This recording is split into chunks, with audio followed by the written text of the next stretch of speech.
You're listening to the Truth About Fur podcast, your home for truth about the fur trade in Canada and around the world. The Truth About Fur podcast is a co-production of Blood Origins Canada and the Fur Institute of Canada.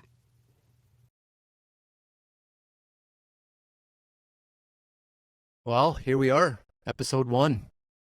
Episode 1, the big kickoff. Yeah, this is super exciting. So I've been waiting for this. We've been working on this for latter part of the winter. Super excited to finally be here and launch the new podcast, The Truth About Fur. All things trapping in Canada and probably abroad as well when the topics come up. Yeah, exactly. All things trapping, all things sealing, all things fur.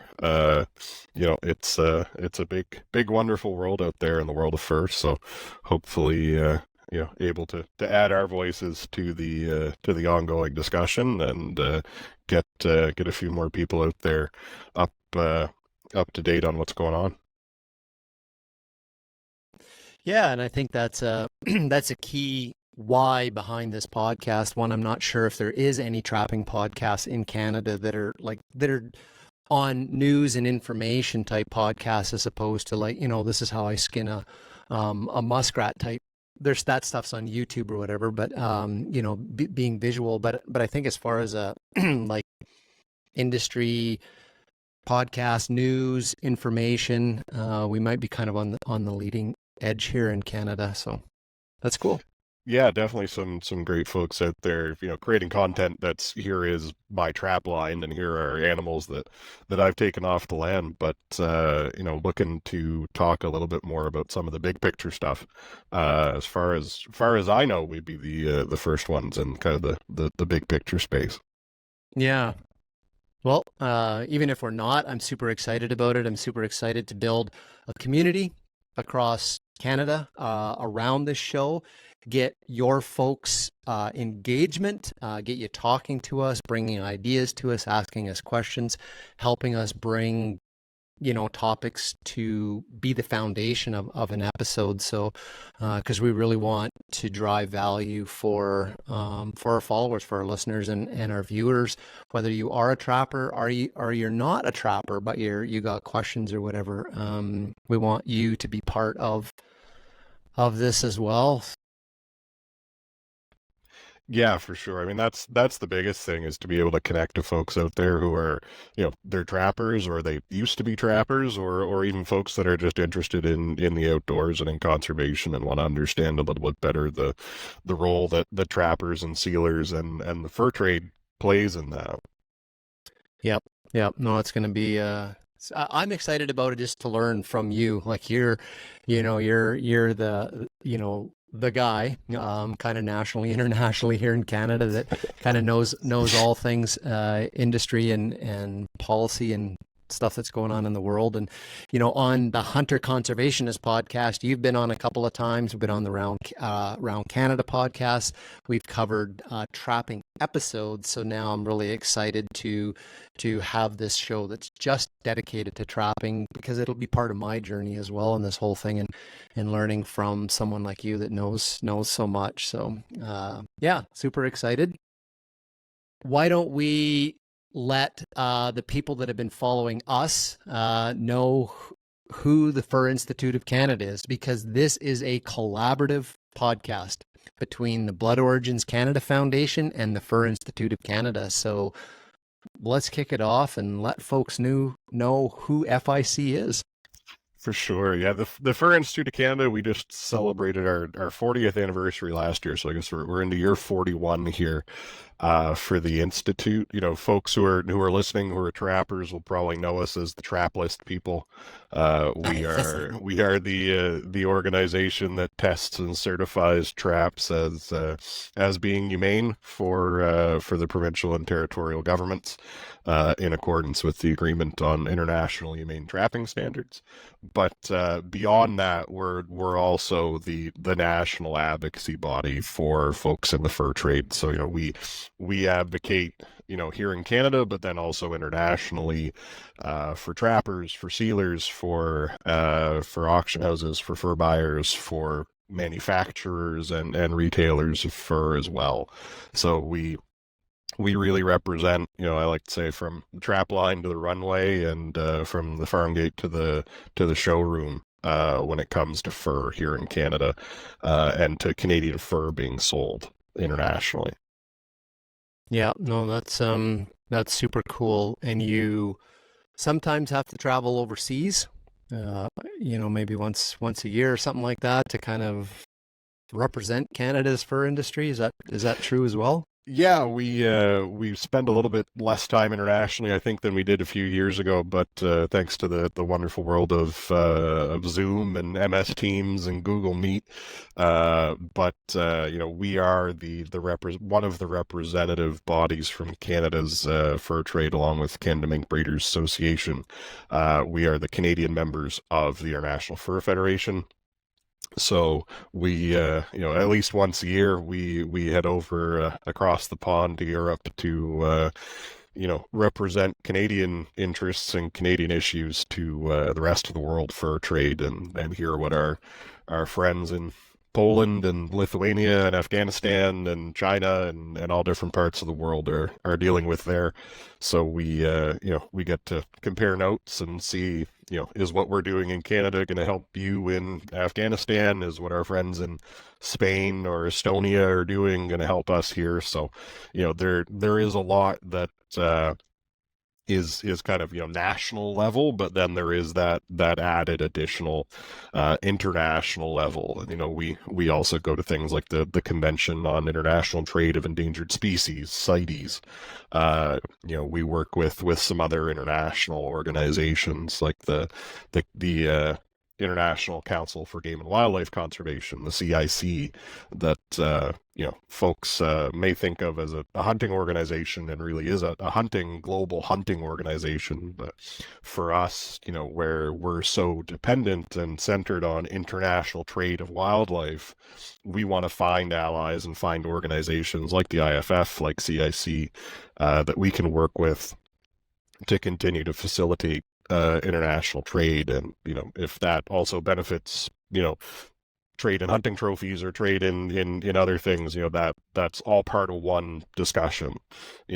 I talk with folks in South Africa and Namibia as often as I talk to folks in the US, because they're dealing with these issues on the front lines in Europe and at these international meetings as well.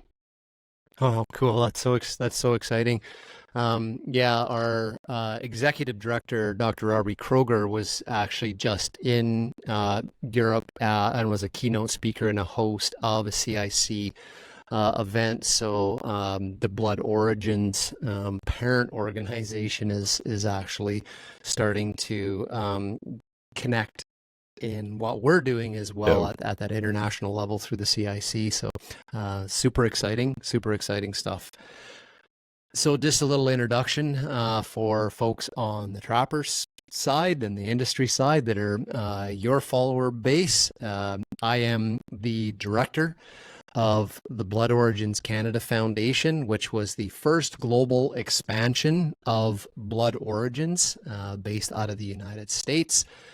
Our mission is to convey the truth about hunters and hunting in Canada, and our flagship podcast is the Hunter Conservationist Podcast, which we're 5 years into that show, and we've covered everything on that show, from leading edge wildlife science to conservation topics to hunting, trapping, fishing, commercial fishing, you name it, things that are of interest to Canadians in conservation, outdoors, hunting, everything, the land, access to the land. So the truth about fur is an amazing fit for what Blood Origins Canada does and our mission, because whether it's hunting or trapping, and like you said, there's an overlap sometimes, when it comes to the international stage on these things.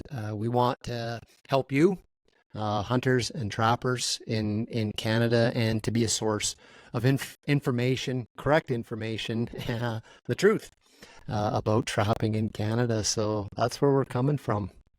Yeah, I mean we set a high standard for ourselves. We put truth right in the name. So it's it's certainly something, the Fur Institute and before us, the Fur Council of Canada, along with some partners in the US, have operated the Truth About Fur blog for quite a few years now.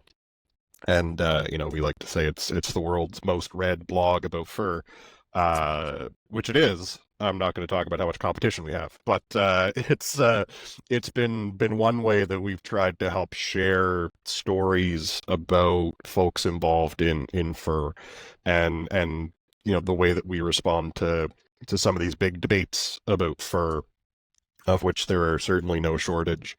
So, I think that, in a lot of ways, a podcast was a natural evolution of what we've been doing with Truth About Fur, historically. So it's, as times change, as ways folks try to access media changes, not everybody is necessarily going to sit down and read a blog. Though I'd certainly encourage folks to check out truthaboutfur.com and see what we've done there. But for folks that are spending a whole lot of time in a truck driving around, or spending a whole lot of out on their trap line, or for folks like me who are unfortunately stuck behind a desk more than we'd like to, and have a podcast going in the background while you're working on Word documents and Excel spreadsheets. We want to be able to access those folks as well. So, I think that was a big part of the conversations, Mark, that you and I have had, is, what is it that we can do to help better connect to folks, and not only better connect to folks on the trapping side or on the fur side of things who may already be familiar with some of the stuff that we'll be talking about, but also how do we access more of the broader kind of conservation community, the hook and bullet sustainable use of wildlife folks, the folks that make up the Blood Origins Canada audience. And how do we help expose them to some of the things that are going on?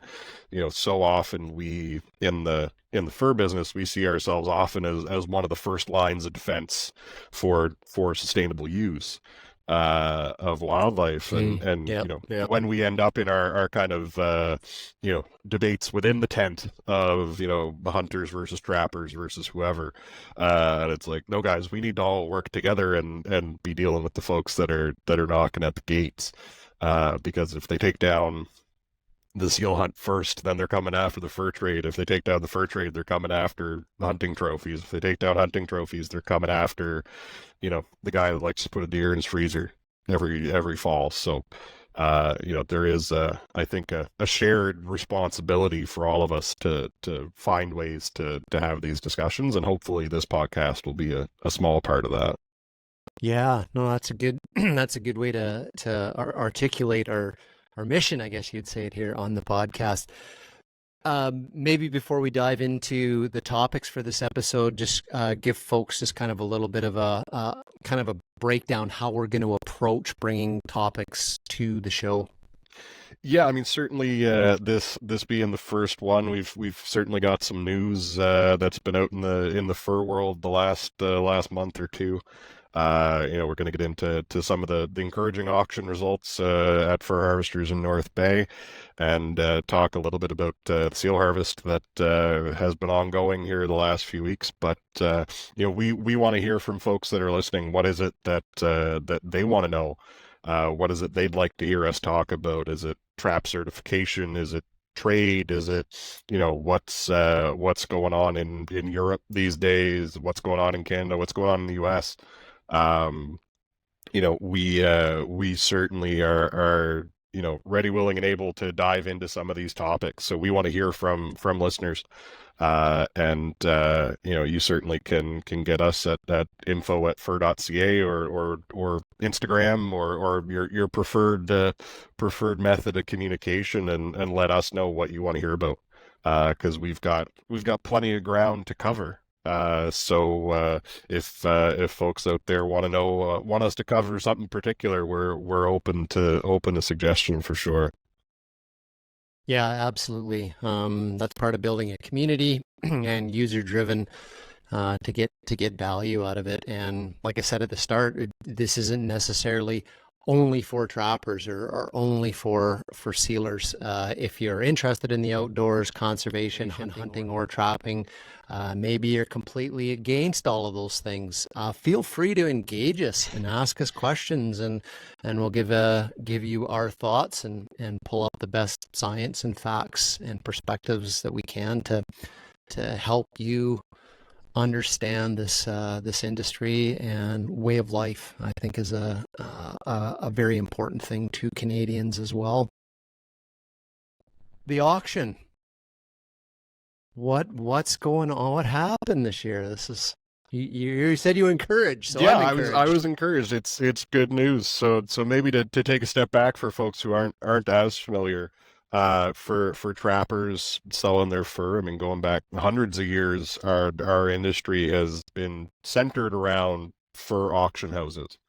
Go back through the history books, there's been plenty of them throughout Canada and the US and Europe.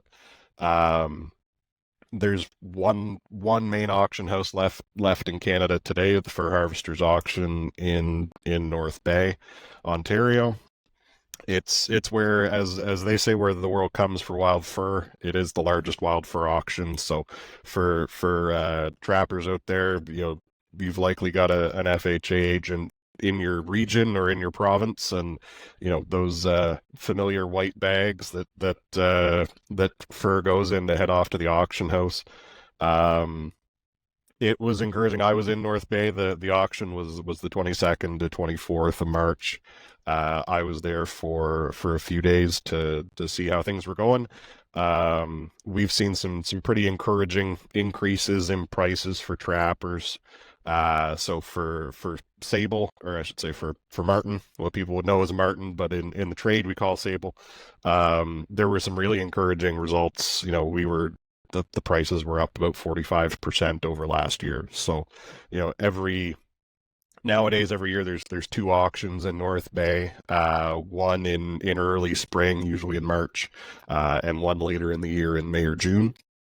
And folks come in from all over the world to good old North Bay, Ontario.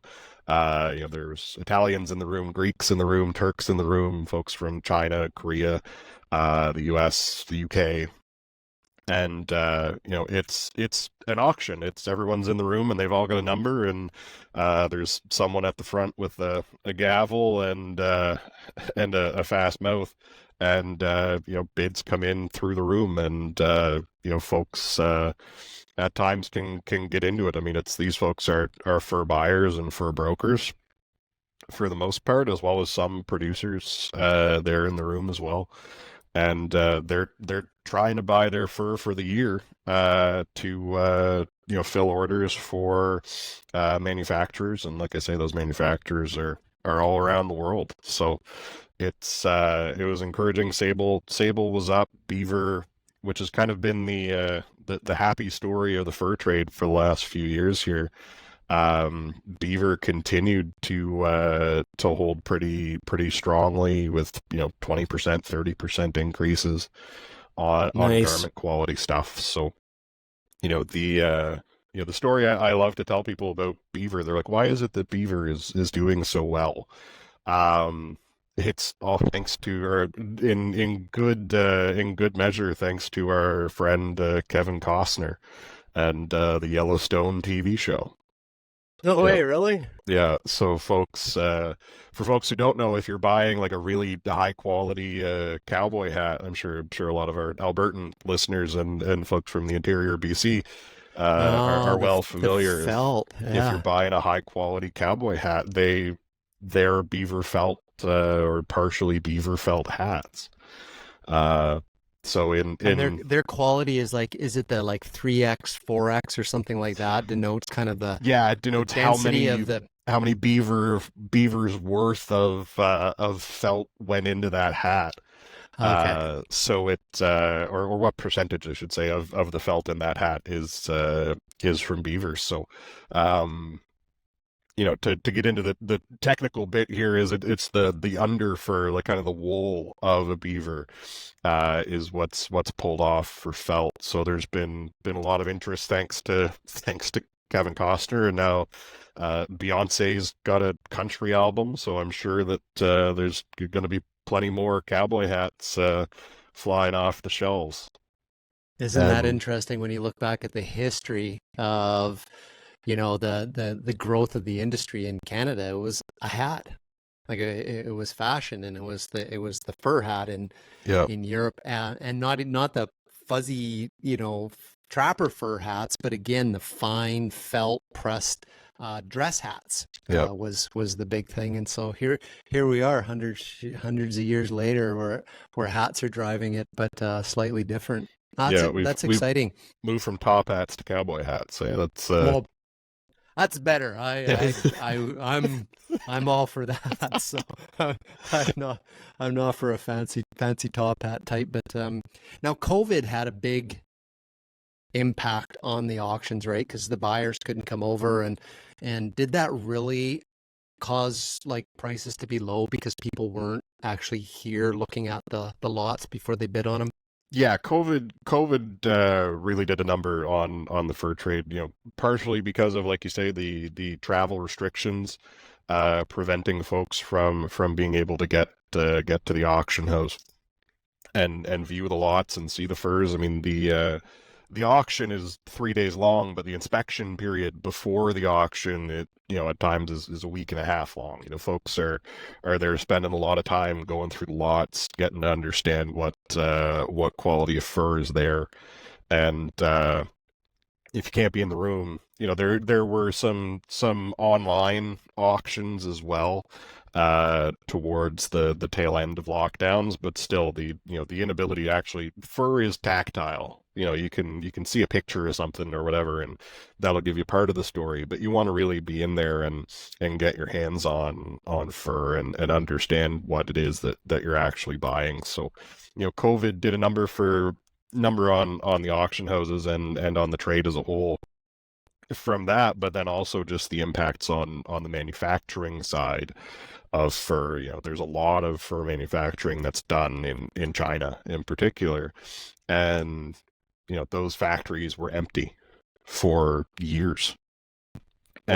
And that really led to a backlog of, okay, well, we're still producing fur in these years. There's no social distancing on the trap line, or the ranch mink side of the world and the ranch fox side of the world, farm fur. Farmers were still producing. So we had kind of a glut in the market of fur that was available, combined with a massive decrease in demand, because if you can't head out to a social evening, you're probably not investing in a nice new fur coat or fur hat or fur accessories. So we're starting to see, with these big increases that we've seen at the auction this year and last year as well, I don't want to say prices are good. Prices are better than they have been. If we look at historically the value of fur, very few items are at the level, inflation adjusted, whatever, that they once were. But we're seeing incremental progress and incremental advances. Okay. So hopefully that these prices will get to a point where trappers still have an interest in getting out on the trap line and producing fur. That's something that we talk about quite a bit, is just the amount of fur that's actually in the market. Regardless of price, how much is out there? Are manufacturers, are designers and brands still going to be able to access the amount of fur that they need to be able to roll out a collection using wild mink or using otter, using fisher? Those were some other bright spots in the auction. Fisher was up, I think, 50%. Wild mink was up over 100%. Big interest in the room on wild mink. To the surprise of many in the room, But there's folks out there that's what they want to work with. That's their target product is a wild mink coat or um, Fisher coats. You know, in South Korea, there's a lot of interest in Fisher garments, and otter garments as well. So, you know, if we can get those prices high enough and demand high enough that folks, trappers are motivated to get out on the trap line, and then on top of that, if we can encourage new trappers into the business, into the trade, you know, there's certainly plenty of very experienced trappers. I'll put it that way.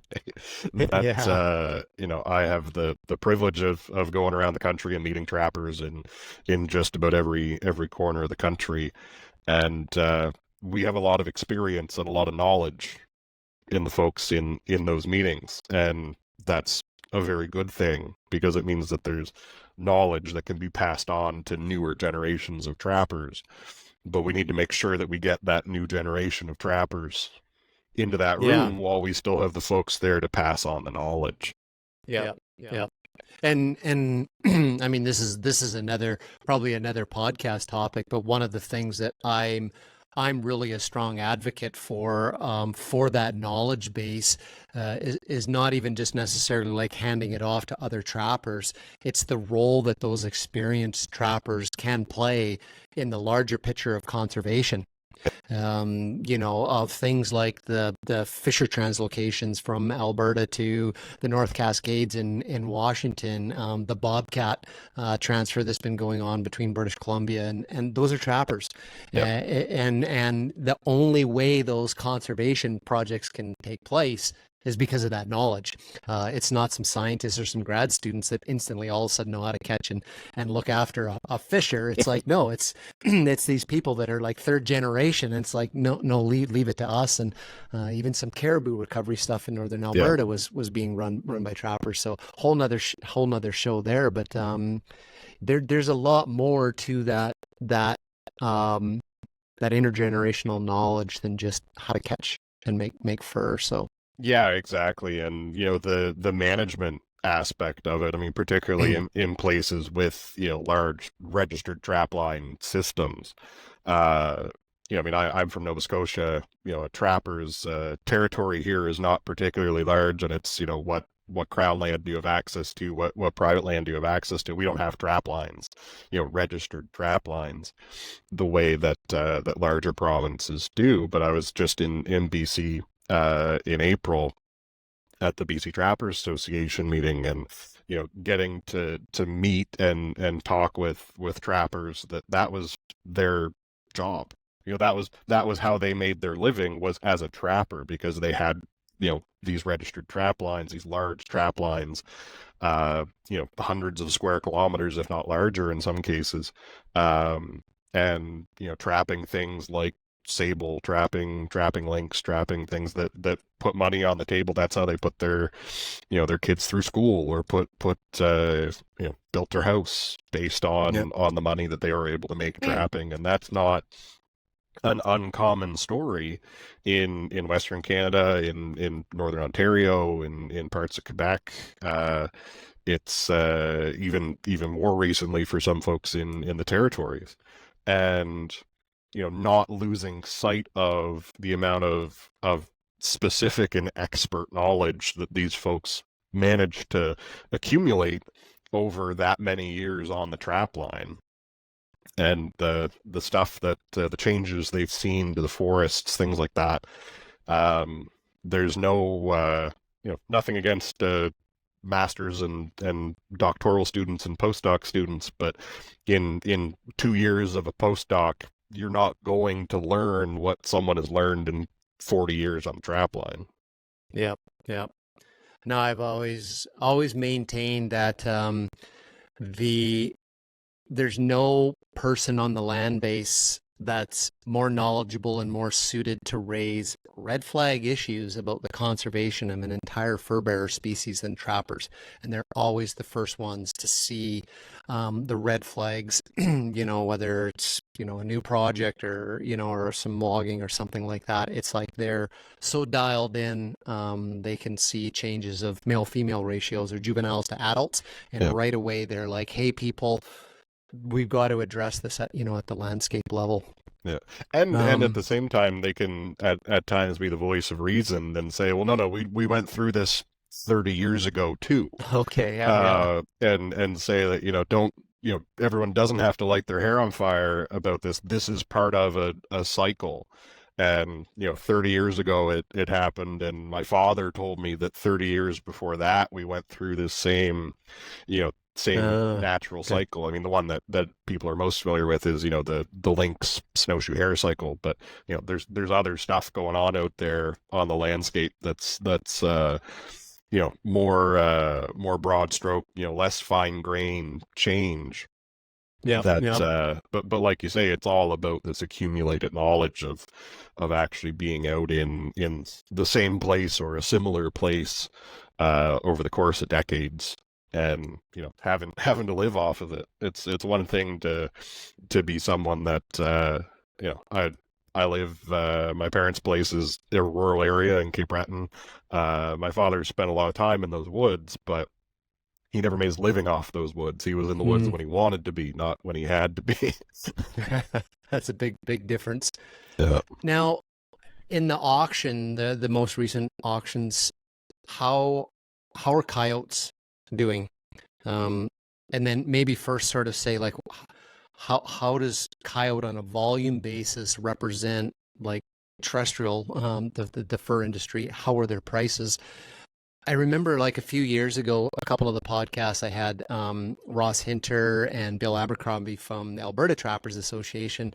And one of the two fellows, I remember I was just like blown away by this, but they said something like 70% of all the coyote fur that's taken in Canada comes from southern Alberta and southern Saskatchewan. Super important to those folks there, and big volumes, like 300, 500, fur trappers, a year sort of thing. So what did you see with coyote prices? Yeah, so I can admit the coyote is not nearly as bright a spot in the market today as some of the stuff we've already talked about.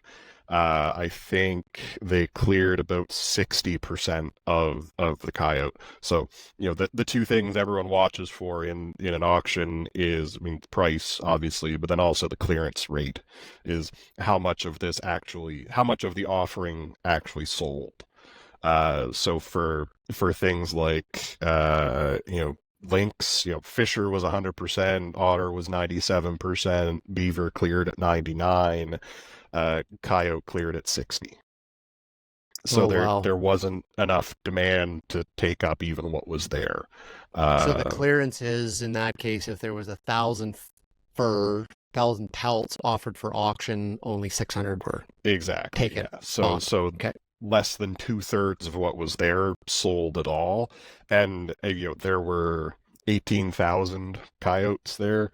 Once upon a time in the glory days of coyote trapping, there would have been a couple 100,000 coyotes on offer. So, we're not selling what was there, and what was there is a small percentage of what would have been there 15 years ago.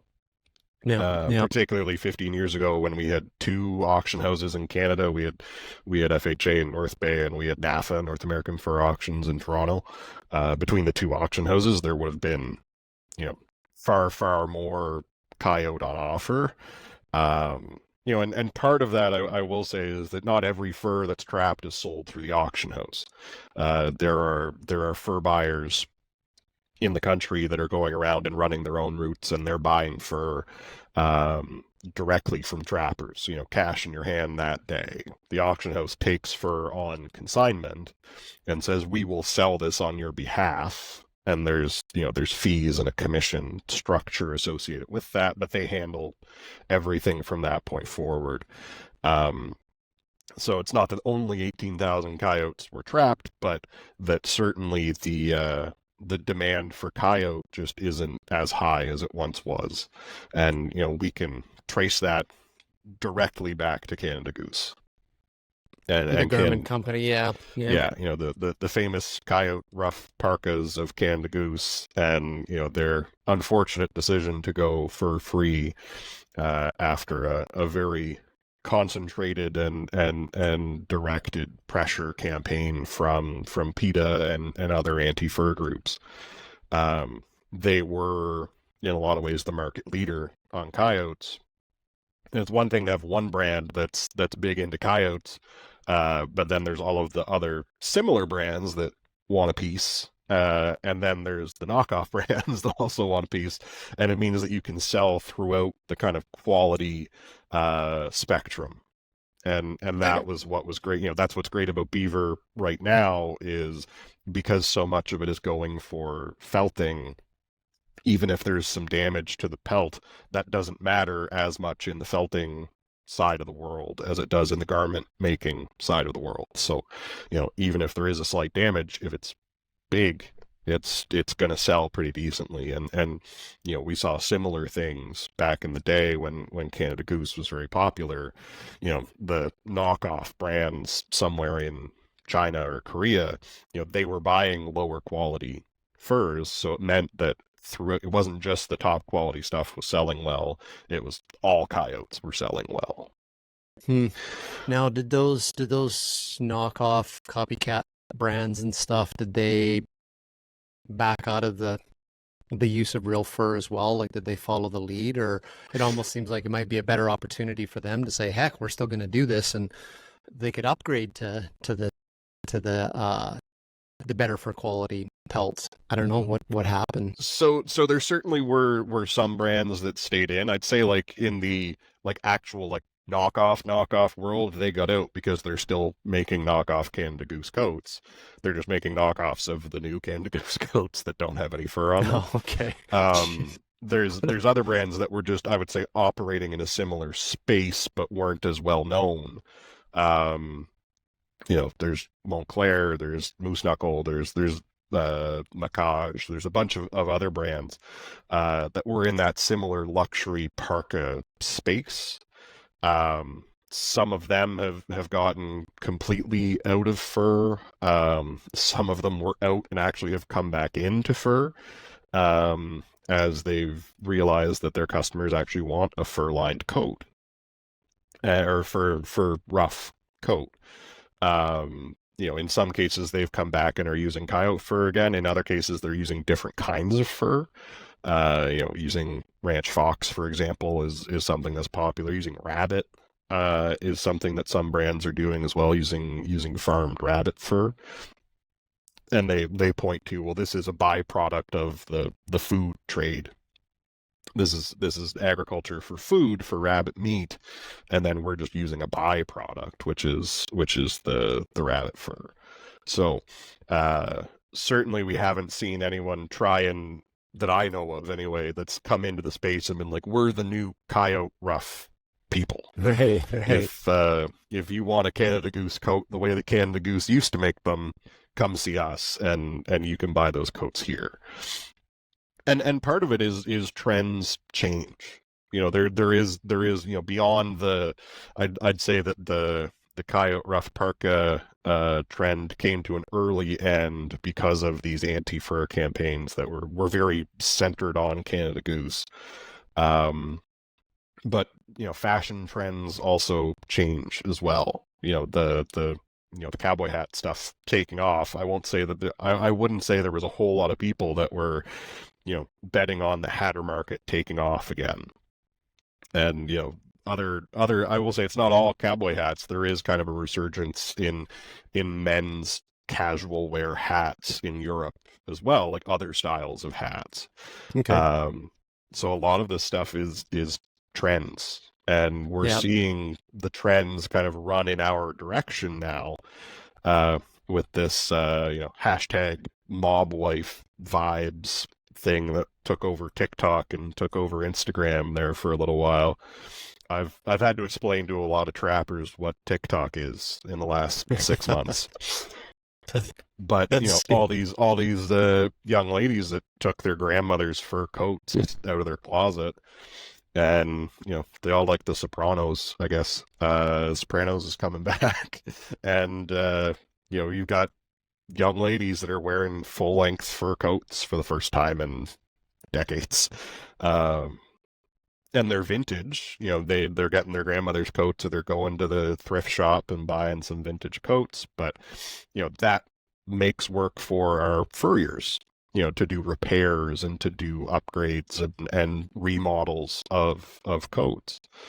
And when that trend hit TikTok and Instagram and wherever else it hit, the social media that I'm too old to understand even what it's called, and I'm only 33, despite the gray hair and gray beard, is, it hit right as brands were designing their fall/winter 2024 collections.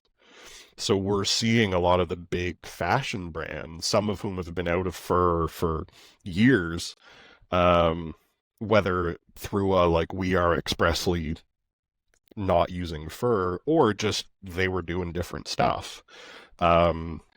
We've seen a lot of fur on runways in Milan and Paris and New York. So the this year is kind of a resurgence of fur in Western Europe and North America, with the cool kids.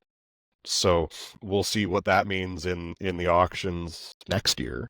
If more people seeing fur, more people seeing the Rihanna and Beyonce and Sydney Sweeney wearing fur, that might lead to a whole lot more people saying, hey, well, if they're wearing it, I can wear it too. I want to be cool like they are. Yeah. And nowadays a lot of that, when a public figure does something, they attach their morals or their personal ethics to that choice, which then will resonate with a whole bunch of people, and sort of it's okay. It's like an affirmation of making that choice. So yeah, those people are pretty important in something like trapping. So maybe they need some FIC sponsorship, the FIC sponsors the Taylor Swift concert in Toronto, so I don't know. I've been trying to get a hold of Taylor. I've been trying for months now. Creative marketing. Yeah, I run in a lot of the same circles as she does. Yeah, of course.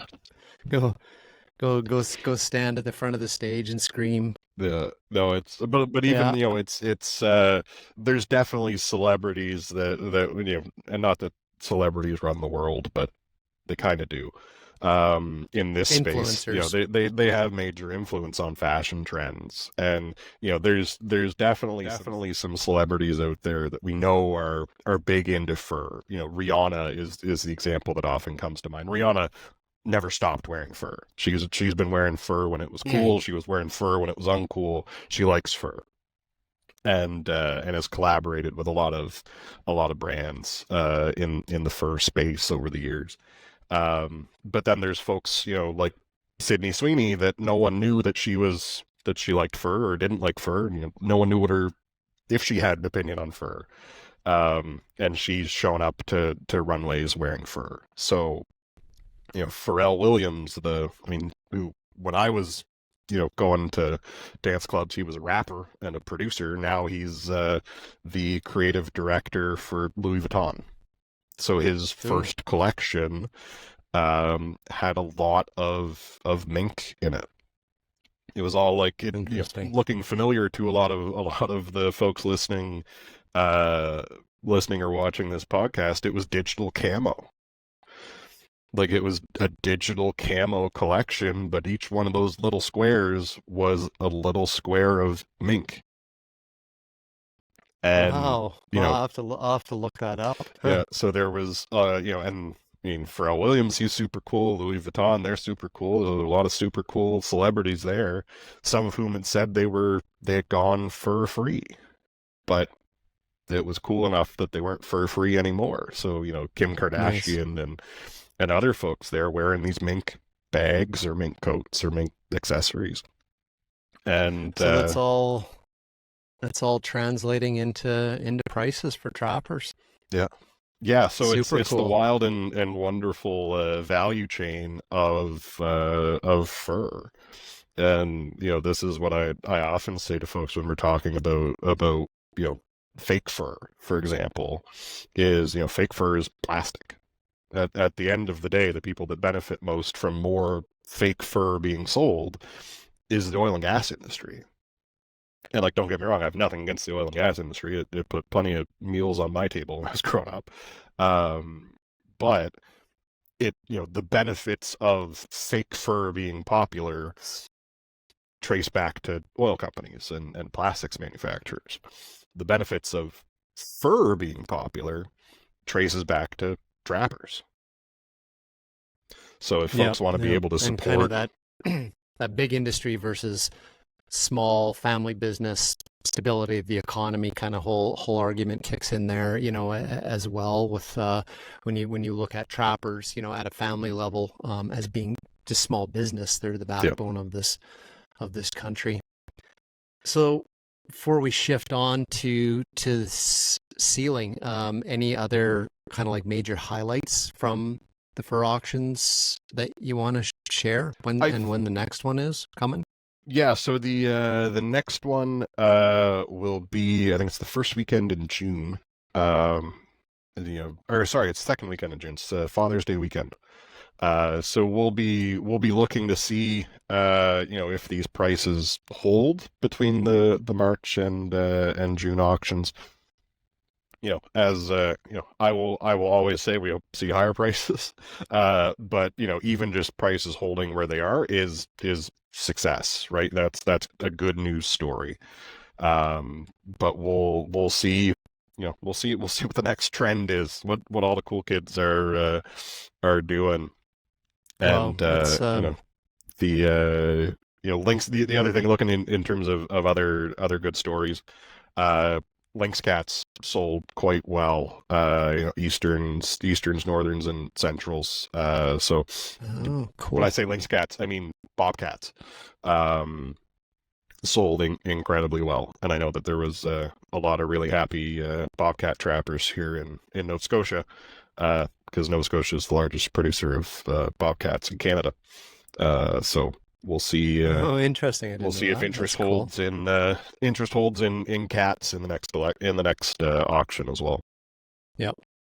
Well, that's good news. Wow, cool, man. All right. Well, we'll probably be following up on June's results and seeing how that compares to this past winter. Yeah, fingers crossed.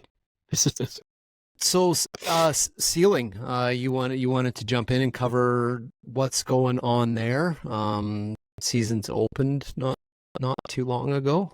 Yeah, so it's that time of year. We're into the kind of second and main sealing season now.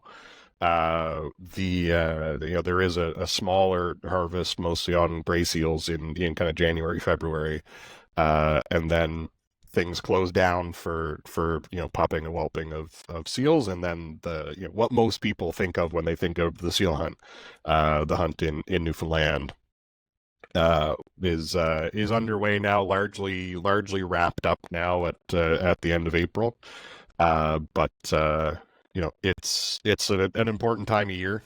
There's been a lot of interest this year in continuing interest, I'll say, in the impact of seals on the marine ecosystem.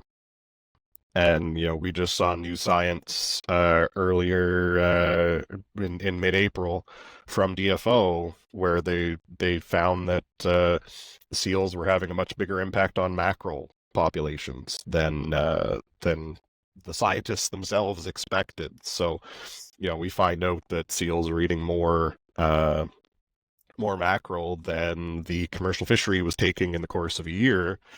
They shut down the commercial fishery for mackerel to protect the population, but then we don't do anything about the seal population.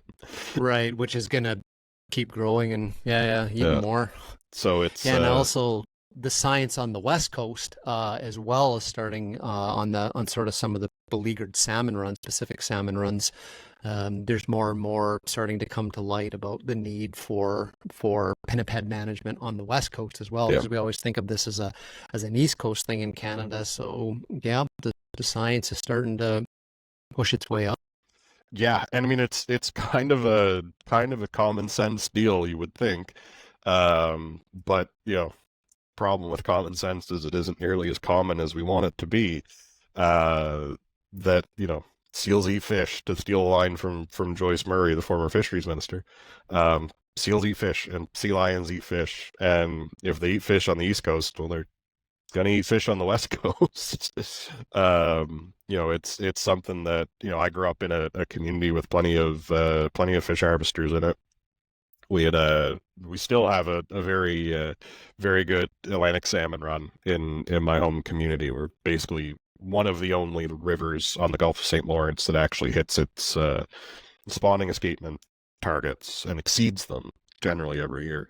But there's also an island at the mouth of the river with probably 30 or 40,000 gray seals on it. So I'd hate to be a salmon smolt trying to run the gap at the estuary between seals and seabirds and all the other wild and wonderful critters out there with teeth and talons. So like that's the management of the pinniped population for this other objective, being fish and salmon stocks, and for both personal and the commercial industry as well. It's like it's tied to the seal harvest, but the seal harvest, the seal hunt itself has to be sustainable unto itself, because people are not going to operate in deficit, so that commercial fishermen can be more prosperous. So where is that Newfoundland hunt at in terms of, let's say, like employment quota? How close they're coming to the quota? Like, sort of the fur harvest conversation was kind of about like the trend. Where was this year sitting?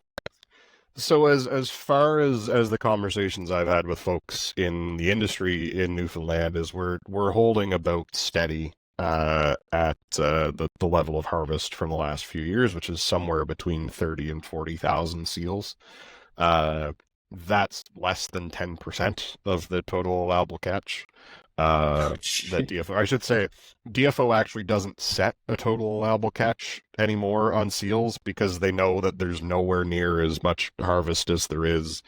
So it's why go through the effort of tinkering with the number at the top end when we're really kind of closer to the bottom end. And so the harvest is in the tens of thousands. The quote is probably in the hundreds of thousands. Yeah, okay. Safe to say in the hundreds of thousands. And I think that that's something that a lot of people aren't necessarily aware of, and people that care about the health of the oceans and care about ecosystem-based management, but there is this kind of awkward piece of that conversation that a lot of people aren't as willing to engage in, which is, we say ecosystem-based management and let's manage the ecosystem, but really at the core of it in conversations with DFO, that ends up being, well, it's fisheries management plus climate change. Like, we're going to manage the fishery and we're going to think about climate change. And that's kind of it. But there's other impacts here that we really need to be bringing into the conversation. And that was the interesting thing with this new research on mackerel, was it was an analysis of natural mortality. That was all looked at. It talks about seabirds and talks about fishery and talks about bycatch and talks about whales, everything out there that's eating mackerel, which is just about everything bigger than a mackerel is eating mackerel. They're a very important part of the food web. But the amount that seals are making up in that mortality was much bigger than even the scientists involved anticipated it to be. So if we only ever influence the amount of commercial catch. If we go to zero and we still haven't fixed the population problem, we then need to look at what are the other levers here that are affecting population, which I think is a space where we're probably a bit more, the thinking is a bit more evolved in the terrestrial space. When we look at things like caribou conservation, it's like, okay, well, we stopped hunting the caribou and the population is still going down. Okay, well, what else is there that we can do to try and help these caribou populations? Well, predator control. There's not the same amount of reluctance, let's say, to say the words predator control in the terrestrial space. Not that it's without controversy, but in the marine space now, at the very least, everyone is willing to talk about what we need to do with seal population. The thing that certainly for me and the members of the FIC and members of the Seals and Sealing Network, which is a program of the Institute, is seals are a really useful product. They create really useful things, seal skin and omega-3 oils and seal meat.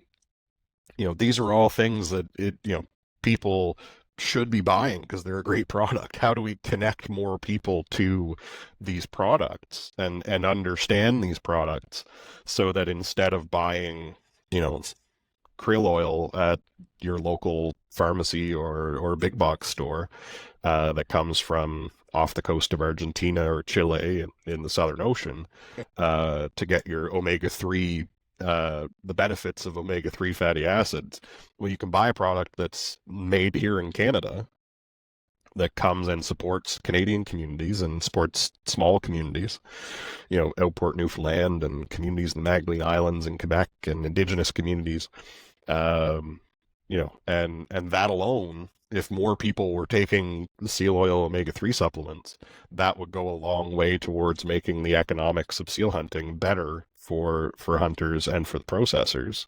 And we would start to see that number kind of creep up from the 30 and 40 back towards the 100, 200, 400. Yeah. Is the EU import and the US bans like the major barrier to growth in the industry and increasing that harvest, or is it also domestic? Like, we don't see too much of seal product on the west side of Canada as we do on the east side. Like, let's just say as far as restaurants go, Montreal compared to Vancouver. So what are the big ticket barriers? I mean, I think that that's kind of two sides of the same coin. I'll say that we have no shortage of issues to deal with in the seal industry, but certainly Canadian market penetration or market acceptance of seal products is smaller or less than we would like it to be, and we've put in a lot of effort over the last few years, and with financial support from the federal government, trying to help educate more folks in Canada about seal products and help them understand what's out there and why they should be interested in the product. But certainly the big international trade bans are a constant source of discord for us. The US ban has been in place since 1972. It's been in place over 50 years. We would love to see it go away, but we also haven't been reliant on the American market for seal products in many, many years, long before I was born. But the European ban, being more recent and having only come in place in 2009, stings a little bit more because we understand that there was a market for for Canadian seal products in Europe. We hear that from European consumers today. Like I hear that from members of ours or from folks emailing us at CanadianSealProducts.com saying, "Do you ship to Europe?" And we have to say, well, we'd love to. Please contact your member of the European Parliament and tell them that you would like to be able to buy this product. Wow. It can be difficult. and then even having conversations about seal products in markets where they may be legal right now in Southeast Asia or something. There will be folks in those markets that go, well, I don't know if I'm willing to buy this product. It's illegal in all of these different countries, right? So which really surprises me with the Asian market, because I mean, boy, they're kind of, there isn't anything in the ocean that isn't food. Like when as far as, I've only ever been to Taiwan in Asia, but I've been down to the markets, like where the ships and stuff came in, and then there isn't a thing in the ocean that's not food. Yeah. Giant moray eels and sharks and skates and krill, and everything. So I just, it really blows me away that it was almost like, we didn't care about the European Union market because of the explosion of population in Asia taking this up. But yeah, gosh, I mean, Taiwan is in a lot of ways one of our biggest frustrations, because Taiwan is one of the only countries in Asia with a ban against Canadian seal products. Oh, really? Jeez. Yeah, and actually that was in my former life when I still worked in politics and in government.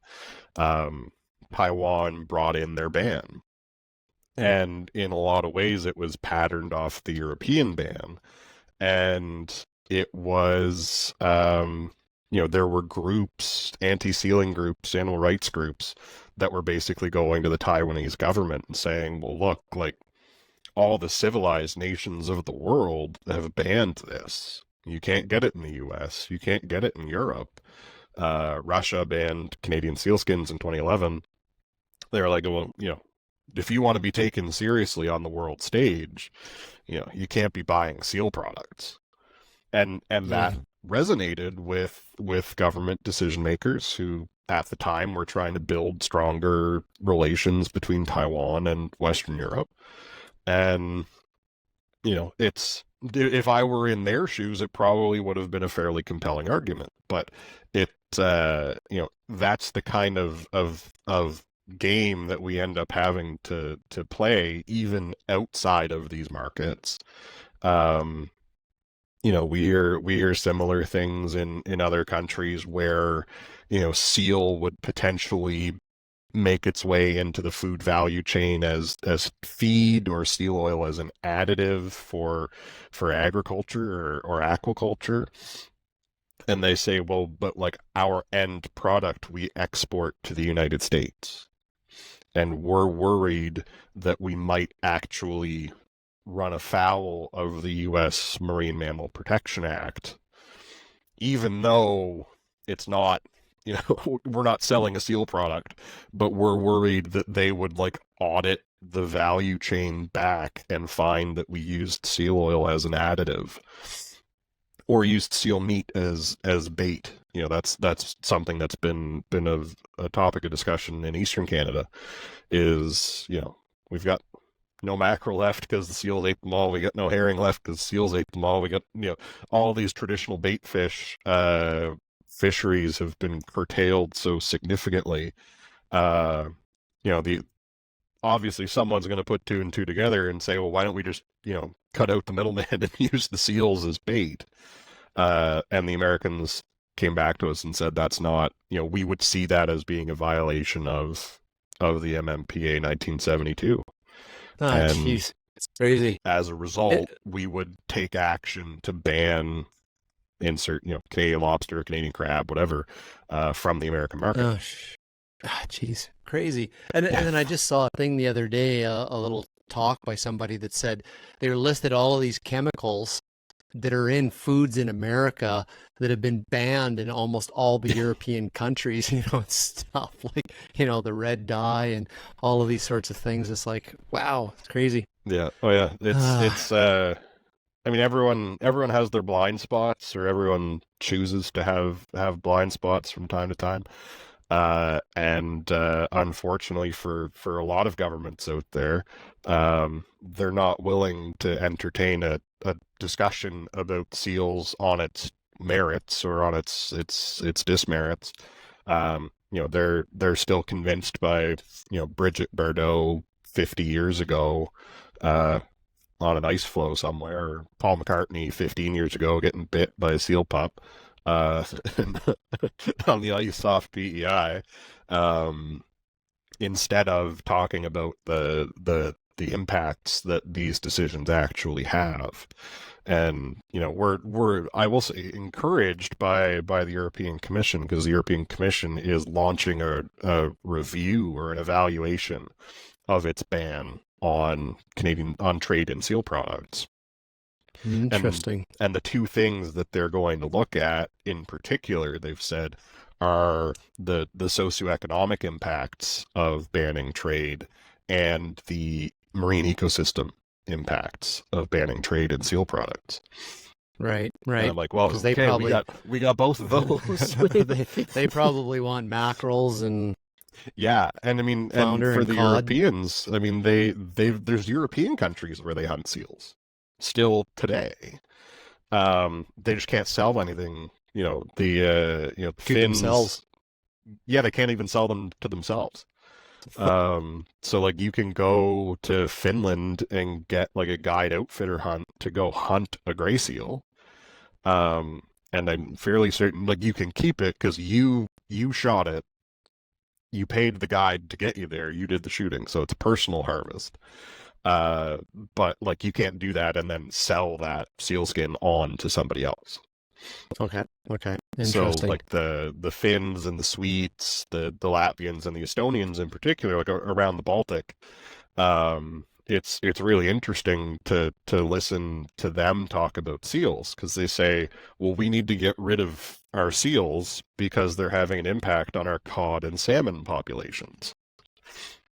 And it's like, you've got like 10% of the seals we do. You're worried about like or less than that. It's like you're worried about like 6,000 gray seals. We have like 300,000 or 400,000 gray seals. Yes. So there are still some folks within the EU that actually take issue with what the EU has done on trade and seal products, because the Finns or the Swedes would love to be able to have a small scale harvest of seals and then sell that and a market. and a market for it, and have some trade in that product, and interesting. Piggyback off of the global trade of seal products, which is largely driven by Canada. Yep. Well, it's encouraging. There's a review. Maybe the doors open a little bit, and lots of work for the Institute and the SEAL Network, and our federal government as well has got to step up and be on board with those discussions. Any kind of final wrap up thoughts for our inaugural episode? Thoughts to leave folks with? Yeah, I mean, I think the thought to leave folks with is buy fur and buy seal products, but there you go. Beyond that, shop local. Yeah, shop local, shop Canadian. But beyond that's the message for every one of these. But the message for the first one is we want to hear from folks. We want to understand what they want us to talk about. I can talk about this stuff all day, every day, about what I want to talk about, but we want to help demystify, destigmatize, help folks understand